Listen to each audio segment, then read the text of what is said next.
Hello, and in this video we're going to talk about the amygdala and the different amygdala responses as a result of trauma. Now, you may have heard of the amygdala before. It's a small almond-shaped part of the brain that is most commonly referred to as the fear center.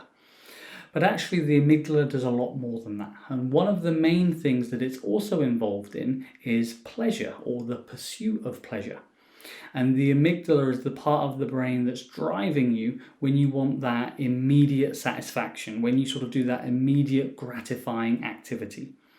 So when you've had a fallout with a loved one, when you've had a really difficult day at work and you sense that craving to either go shop and spend some money, or to reach for the ice cream, or to reach for the bottle of wine, that's the amygdala driving you. So we've got the amygdala involved in both fear and the pursuit of pleasure. Now, Dr. Stephen Porges coined a phrase known as neuroception, and this is your innate, unconscious ability to scan your environment for any signs of threat, for any signs of danger, which means your brain is able to detect potential threats much faster than you're consciously aware of them. So sometimes your brain might perceive a threat in your environment long before you actually consciously become aware of it. And through this process of neuroception, when we detect a threat of some kind, that sends a message to the amygdala, and then the amygdala initiates a number of different responses. Now, the most common are the fight, flight, and freeze responses. But then over the longer term, there's a few different responses as well. So we're just going to talk through them all here. First of all, we've got the fight response. So this is where there is a shift in circulation and blood flow away from the digestive organs towards the limbs, the arms and the legs, in readiness to fight and protect yourself. So you've probably had that fight response before, where everything gets pumped up, the adrenaline is flowing, and you're ready to fight. So that's one of the potential responses.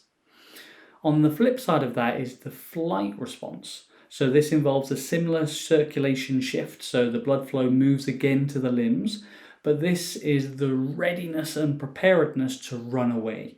So when you just want to flee the situation, you just want to get out, that's the flight response. And then we have the freeze response.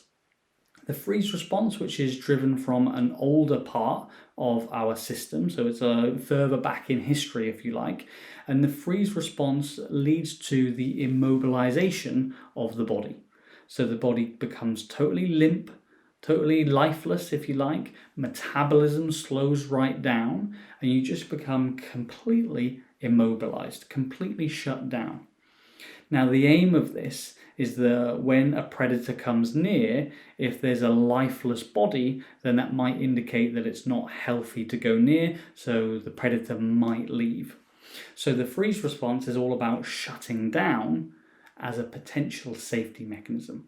And there may be moments, if you're in a certain situation that is highly distressing, where you're not able to fight, you're not able to flee either, so the freeze response, become totally immobile, might be the only choice that you have in that situation.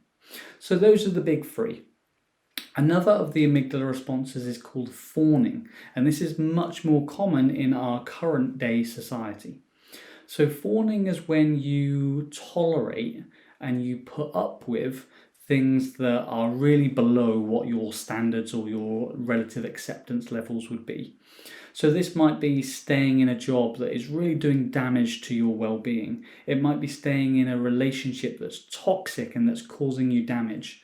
The fawn response is all about putting up with things that you really don't want to actually tolerate, but you do anyway. So in our modern day life, where we might have commitments or bills or sort of marriages where we don't feel like we can fight or flight our way out of, sometimes we go into the fawn response and then we end up just putting up with these difficult scenarios and difficult environmental factors, which leads to a compromise of our own health. Another different response is called feast. So an amygdala response called feast is where there's an excessive consumption of food. So many people have a bit of an issue with comfort eating. Maybe they're stressed, they're run down, then there's a bit of comfort eating going on. But the feast response is where there's an excessive intake in food, often to become or feel bigger to increase protection. So the feast response is about the excessive consumption of food. The opposite end of the spectrum of that is the famine response. So this is where we sort of starve ourselves, or we significantly reduce the amount of eat, and we end up losing weight, and becoming much thinner and much smaller. So this famine response could be a potential way to punish the self, or it might be a way of controlling food because there's so much else in our life that we feel like we can't control at all. So we've got fight, flight, and freeze. Then we've got the fawn response, we've got the feast, and then we've also got the famine response. And then one more response that we'll cover today is called fornicating. And this is essentially one of the ways that the amygdala works is by pursuing pleasure. So one of the ways we can respond to a trauma is through sexual promiscuity. So maybe we start sleeping with more people, trying to get validated or trying to just feel better about ourselves.